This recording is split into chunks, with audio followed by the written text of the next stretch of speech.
Forget having a wild night. This is one of the wildest mornings I can think of. Please sit back, man. I got a story to tell. Get your popcorn ready. I cannot make this shit up. Let's go.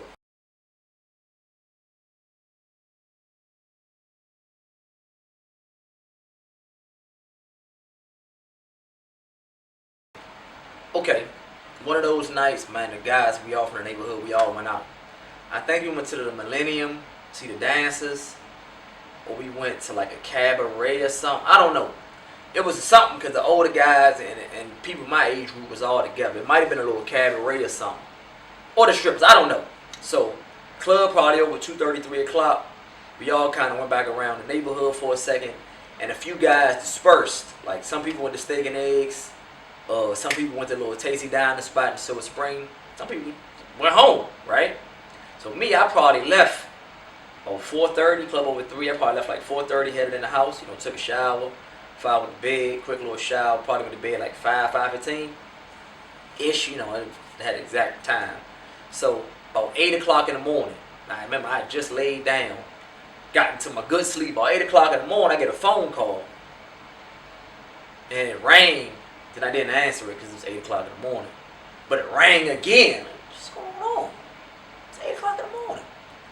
So my man called me. I answered the phone, man. Hello? My man got excitement. I don't even know how to describe. His voice was very up, right? To be 8 o'clock in the morning. So my man, I just saw him at 4. So he was way too pumped up at 8 to be on the phone. What's going on? He said, man, listen, I need you to bring the camera and the jump. Meet me on the alley in Longfellow. I'm like, the camera and the jump? Wait, what? It's 8 o'clock in the morning. Like, I ain't got no time to explain. Meet me on the alley in Longfellow. Bring the camera and the jump. Get here right now. Bring the camera and the jump right now. Oh, hello? Okay. So that's a weird combination to bring. The gun and the camera? That don't go together, right? Especially not no 8 o'clock in the morning. Nah. So I'm sitting on the edge of the bed did I hear that right? The camera and the gun? Why do we need the gun and the camera? It's 8 o'clock in the, what are we doing here? So, I think this one I had this big dumb FN. It was just a big dumb jump. It was this big and dumb. You couldn't even tuck it. It was this, some big dumb. It was this big and dumb. But what we used to do was throw that at the bottom of the camera bag, put the camera on top of it, and take it in the club or whatever, because they see the camera. Whatever. So, alright, okay. Thankfully I already took my shower. Night before I get up, brush my teeth. Okay, throw the jump on the bottom of the camera bag, grab the camera.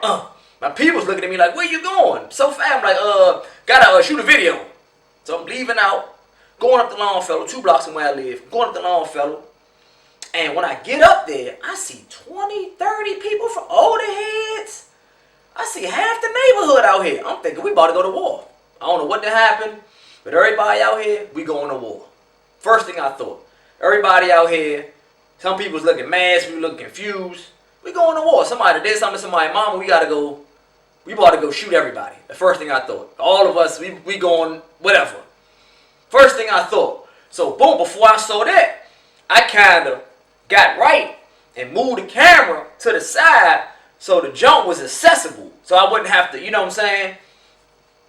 do all that to get to it. Because this sounded like, but I'm like, but why do we need the camera though? We going to war with the camera? So I walked up the alley, seeing this demonstration past B Love House. I'm walking up the alley, got myself together. I'm like, what's going on?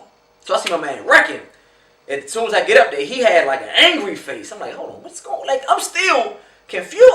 We was all together at 5 o'clock. Why is we got angry? Why is half the neighborhood outside at 8 o'clock in the morning with that mad face? So somehow, some way, from 5 o'clock to 8 o'clock, CO and Paco then got into it. I don't know how. I don't know why. I don't know how I missed all that. So Wrecking yeah, CO about to see this nigga. And what? Why? We was just together 2 hours. Why y'all ain't sleep? First thing I'm thinking. So, Paco's a little older than us, so he had his little older people crew. We all one neighborhood. Why do I need to jump? I'm so nervous. Who I'm shooting at? I'm nervous. We all, Paco lived in my block. I'm not shooting him, am I? Who I'm shooting? this is weird. So I got the joint in the camera bag, like tucked. So they got the gloves.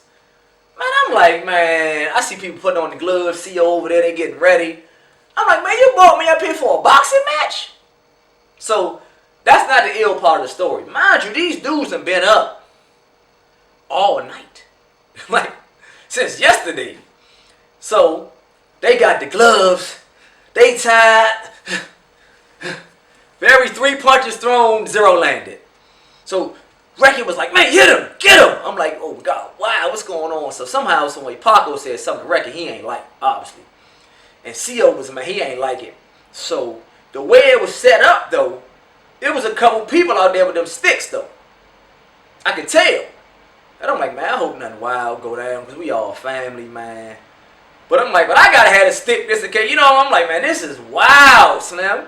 So in the middle of the round, he's like, pull the camera out. Pull it. Oh, I'm thinking about the joke. Like, I'm thinking about the joke. Like, hold on, man. Like, all right. So I pull the camera out, cut the camera up. They want me to record them fighting. It's like round 2. I'm recording it. Mind you, I still got the joke tucked in the bag. So I'm recording the fight. Ooh, recording. They not landing no punches. They look like 2 old men, tired. They not. They was both trying to knock each other out. One no taps being thrown. So the fight is over. They squashed it. They settled it. The fight is over. They squashed it. They settled it. I put the camera in the bag. This was the funniest part of the story. After all that, Paco walking straight towards me. Like, oh man, what's going on? Like, what's going on? Like, why? Like, all the people out here walking straight towards me. I'm like, maybe he's saying I had to jump on Tuck. He was going to ask me if I was going to be on his side, or I don't know. He walking directly towards me. Walked towards me. So again, once I put the camera in the bag, I low key like reposition my hand. Like, hold on, listen. I don't know what he doing, but let me. You feel me? Let me.